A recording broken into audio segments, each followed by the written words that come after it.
তোমার বুদ্ধি নেই না? তুমি একটা কাজও ঠিক করে করো না। তুমি রোহনকে তুলে নিয়ে যাচ্ছ, সেটা আমাকে বলনি কেন? কি বলছো কি? আমি রোহনকে তুলিনি। আর এমনিতেও কালকে আমি এখানে ছিলামই না। দেখো, মজা করো না আমার সাথে। এমনি আমার মুডটা একদম ঠিক নেই। আর এই কান্নার অ্যাক্টিং করে করে আমি বিরক্ত হয়ে যাচ্ছি। আরে বাবা, আমি সত্যি কথা বলছি, আমি এখানে ছিলাম না। আর এমনিতেও রোহনকে তোলার প্ল্যান তো হয়েই গেছিল।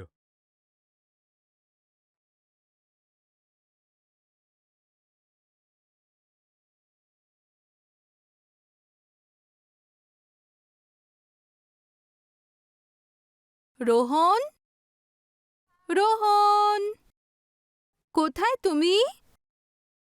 এবার আমি তোমাকে ধরে খেয়ে ফেলবো।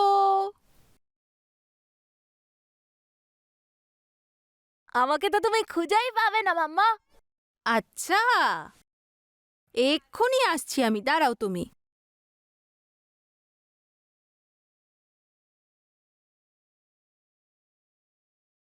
দেখো, এবার আমি তোমার কাছে চলে এসেছি। রোহন, এই ধরে ফেলেছি। এবার আমি খেয়ে ফেলবো আমার তোমাকে। কাতকুতু লাগছে মাম্মা, না। খেয়ে নি, খেয়ে নি, খেয়ে নি। চলো, এবার তাড়াতাড়ি তুমি ফ্রেশ হয়ে এসো, তারপর তোমাকে খেতে দেবো। মাম্মা, আমি নুডলস খাবো। না সোনা, আজ নয়, আমরা ঠিক কাল খাবো। না মাম্মি, আমি নুডলসই চাই।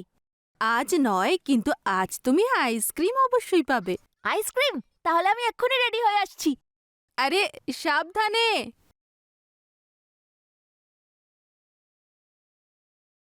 হ্যাঁ বলুন মা। ভালো থাকো মা। তুমি কেমন আছো? আমি ভালো আছি, আপনি কেমন আছেন? আমি তো ভালো আছি। আর রোহন কেমন আছে? ওর কথা আর বলবেন না, এত দুষ্ট হয়েছে। এক্ষুনি নুডলস খেতে চাইছিল, অনেক কষ্ট করে ওকে বোঝালাম। একদম ওর বাবার।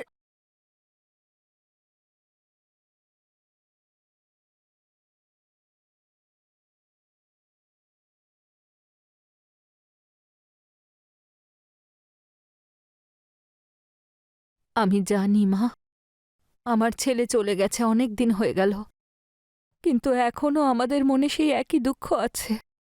আমি তোমার কষ্টটা বুঝতে পারছি। আমি তোমায় কতবার বলেছি যে আমাদের কাছে এসে থাকো। কি করবে তুমি একা থেকে ওখানে? না মা, রোহিতের যাওয়ার পর আমি ভেবেছিলাম আমি থাকতে পারবো না, কিন্তু রোহনের মুখে হাসি দেখে আমি আমার সব কষ্ট ভুলে যাই। সৎ মা হওয়া সত্ত্বেও তুমি রোহনের এত খেয়াল রাখছো। নিজের মা হলে এত খেয়াল রাখতো না, কিন্তু কি করব, রোহনের মা ওকে জন্ম দিয়েই তো চলে গেল। রোহিত ৩ বছর পরে তোমাকে বিয়ে করার জন্য রাজি হলো। আর ভাগ্যের পরিহাস দেখো, সেই রাতে অ্যাক্সিডেন্টে।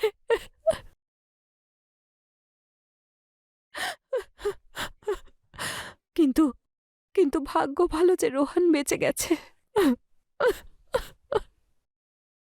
ওর ভরসাতেই তো আমরা বেঁচে আছি মা। যদি যদি ভগবান রোহিতের বদলে আমাকে তুলে নিত। না মা, আপনি কাঁদবেন না, আপনার শরীর খারাপ করবে। আপনি এবার নিজেকে সামলান। আচ্ছা, এখন ফোনটা রাখি, রোহনের খাওয়ার সময় হয়ে গেছে, না হলে আর খেতে চাইবে না। আপনি নিজের খেয়াল রাখবেন। ঠিক আছে মা, হ্যাঁ, এখন রাখছি, প্রণাম নেবেন। ভালো থেকো।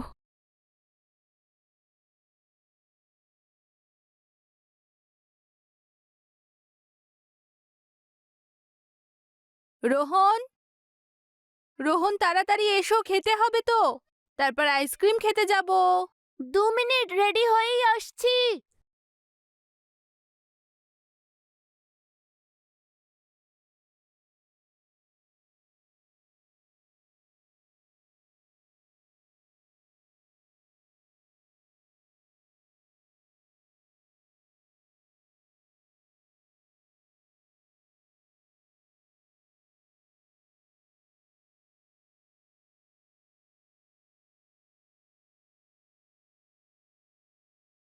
তুমি?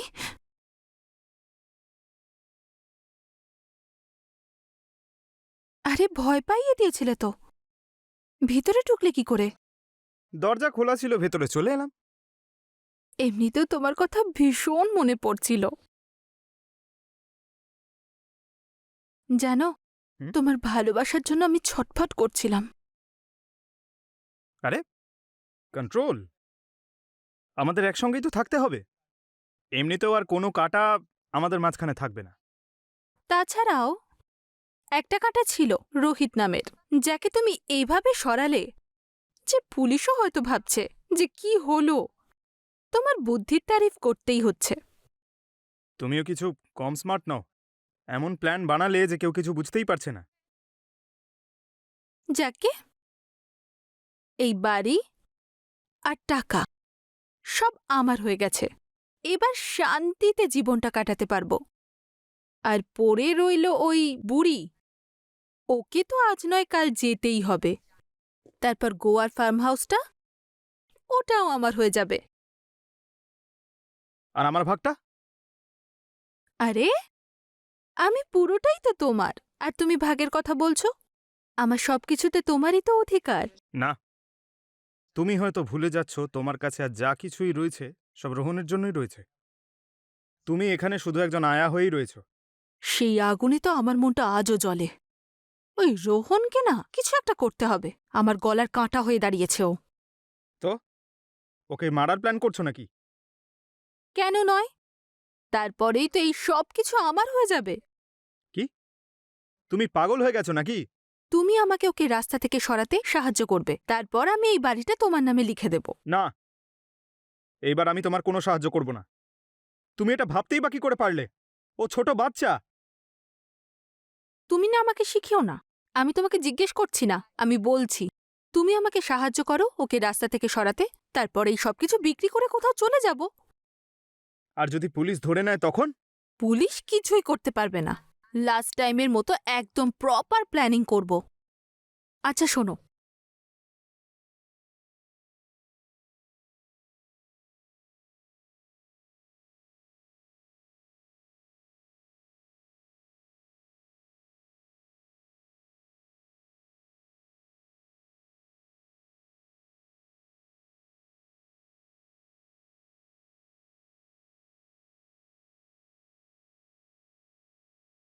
বুঝতে পারলে?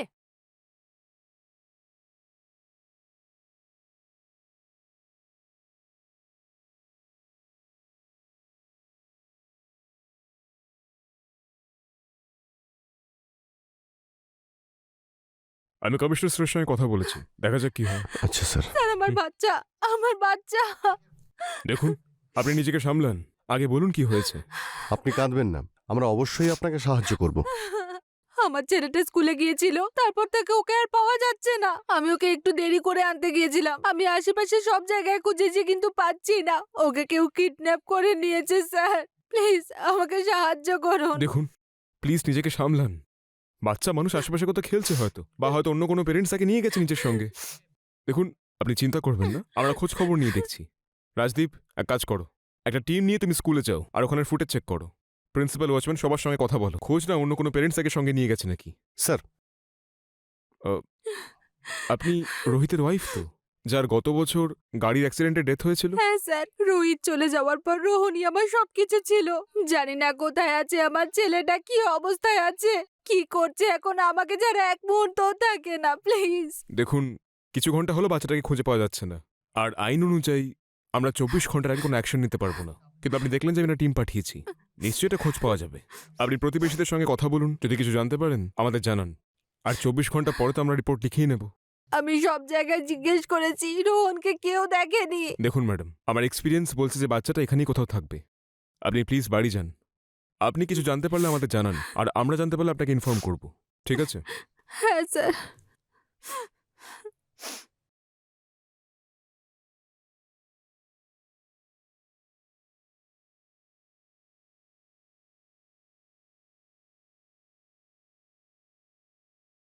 না মা, আমি সব জায়গায় দেখেছি, কিন্তু রোহনকে কোথাও পাচ্ছি না। আমি পৌঁছেও গিয়েছিলাম, আমি তো কিছু বুঝতেই পারছি না এখন কি করব। দেখো মা, তুমি সাহস হারিও না, রোহানকে ঠিক পেয়ে যাব। তুমি বললে আমি ওখানে চলে যাব। এমনিতেও আমার এখানে মন লাগছে না। না শুনুন মা, আপনি ওখানেই থাকুন। বাবারও তো শরীরটা ভালো নেই, ওনাকে কে দেখবে? আর আপনি চিন্তা করবেন না, আপনি তো বোঝেনই একজন মায়ের মন। আমি রোহনকে ঠিক খুঁজে বের করব। ঠিক আছে মা, তুমি ভরসা রাখো। হ্যাঁ মা, এখন আমি রাখি, আশেপাশে আরেকবার জিজ্ঞেস করি। ঠিক আছে মা। হে ভগবান, আমার নাতিটাকে খুঁজে দাও।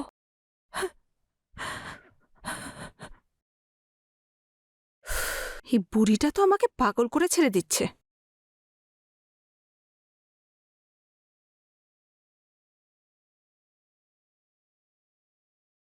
হ্যালো, কখন থেকে চেষ্টা করে যাচ্ছি। কোথায় তুমি? তাড়াতাড়ি বাড়ি এসো।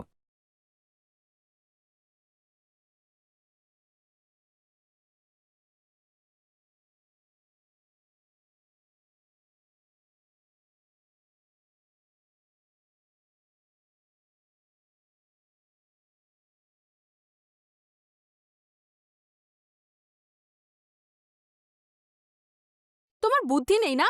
তুমি একটা কাজও ঠিক করে করো না। যদি আগের বারও আমি তোমার পাশে না থাকতাম, তাহলে ওই রোহিত আজও এখানে থাকতো। আরে কিন্তু আমি করলামটা কি? তুমি রোহনকে তুলে নিয়ে যাচ্ছ, সেটা আমাকে বলনি কেন? আমরা তো শাশুড়ি মায়ের কাছ থেকে ওকে তুলবো ভেবেছিলাম। সব প্ল্যান নষ্ট হয়ে গেল। এখন তাড়াতাড়ি ওর একটা ব্যবস্থা করো। কি বলছো কি? আমি রোহনকে তুলিনি। আর এমনিতেও কালকে আমি এখানে ছিলামই না।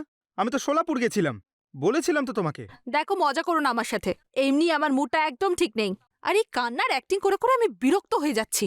আরে বাবা, আমি সত্যি কথা বলছি, আমি এখানে ছিলাম না। আর এমনিতেও রোহনকে তোলার প্ল্যান তো হয়েই গেছিল। শোনো, তাড়াতাড়ি পুলিশ স্টেশনে গিয়ে কমপ্লেন লিখিয়ে নি, না হলে সব গন্ডগোল হয়ে যাবে। সে কমপ্লেন তো আমি করেছি। তুমি যদি রোহনকে না তোলো, তাহলে কে তুললো?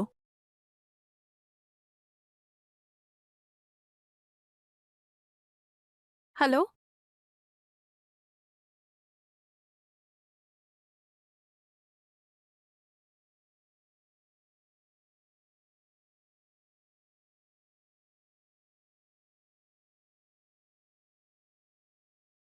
ফ্যাক্স করে দাও। স্যার, হুম। আমি অনেককে জিজ্ঞাসাবাদ করলাম।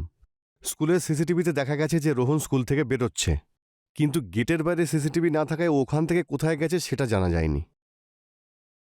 এই ওয়াচম্যান কিছু বললো? হ্যাঁ স্যার, ওয়াচম্যানের সঙ্গে কথা বলেছি।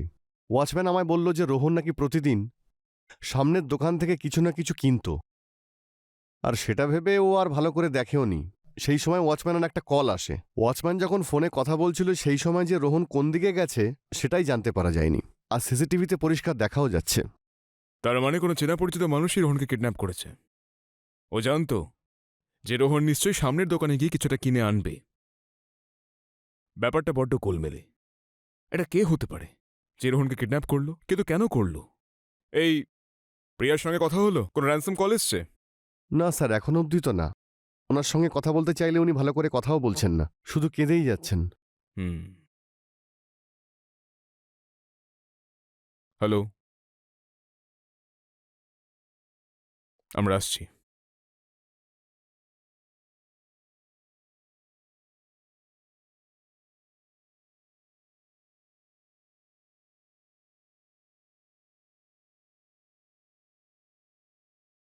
এনে তোর ফেভারিট নুডলস, খেয়ে নে এটা।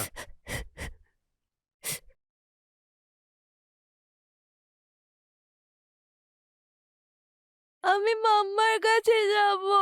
শ্শ্, চুপচাপ খেয়ে নে, তারপরেই তোকে ছাড়বো। মুখ খোল।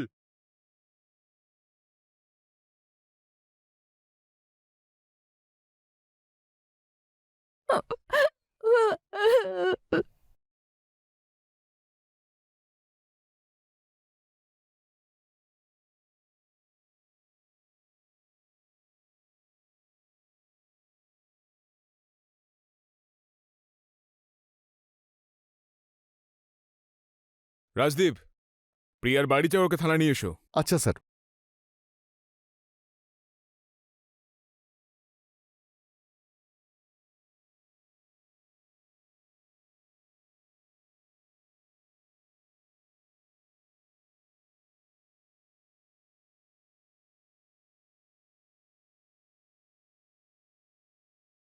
স্যার, আমার রোহনের কোনো খোঁজ পাওয়া গেল? হ্যাঁ, আপনাকে আমার সঙ্গে পুলিশ স্টেশনে যেতে হবে। চলুন।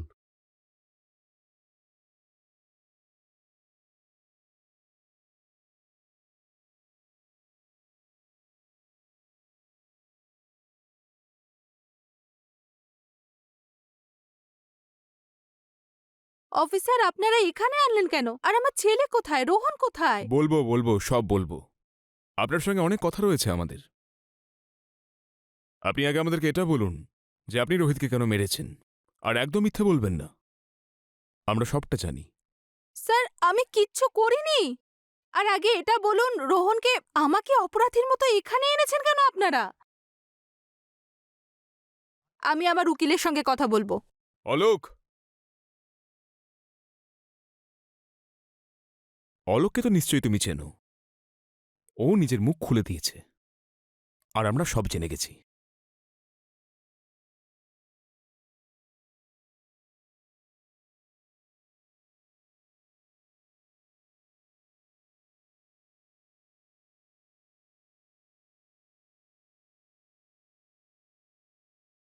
ফোন করে এখানে ডাকলে কেন? স্যার আমি জানি রোহন কোথায়, আর ওকে কে তুলেছে। কে তুলেছে? স্যার আমিই তুলেছি রোহনকে, প্রিয়া বলেছিল বলে। আর তোমারই কথা আমি বিশ্বাস করব কেন যে তুমি সত্যি বলছো? স্যার আপনাকে বিশ্বাস করতেই হবে। রোহন,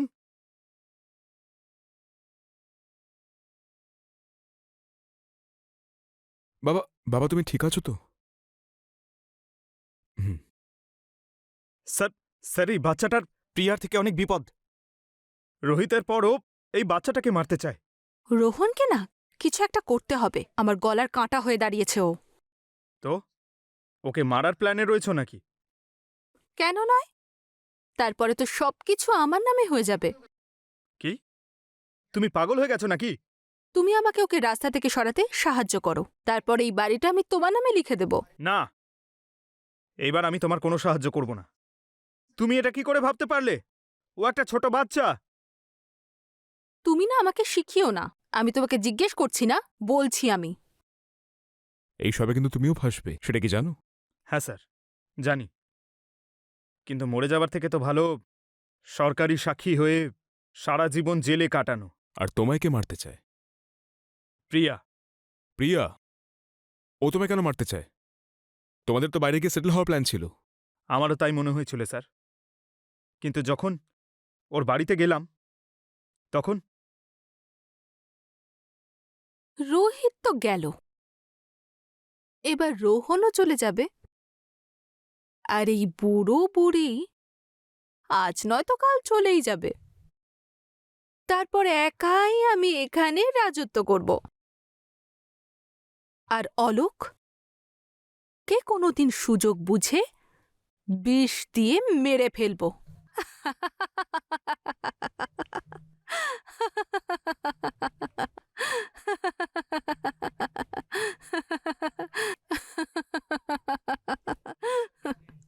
তুমি ঠিক করেছো যে রোহনকে আমার কাছে নিয়ে এসেছো। আর কি করতাম স্যার, ওর সঙ্গে থেকে থেকে আমিও মানুষ থেকে পশুতে পরিণত হয়েছি। আর আমি এখন চাই না যে আমি এই বাচ্চাটার প্রাণ নিই।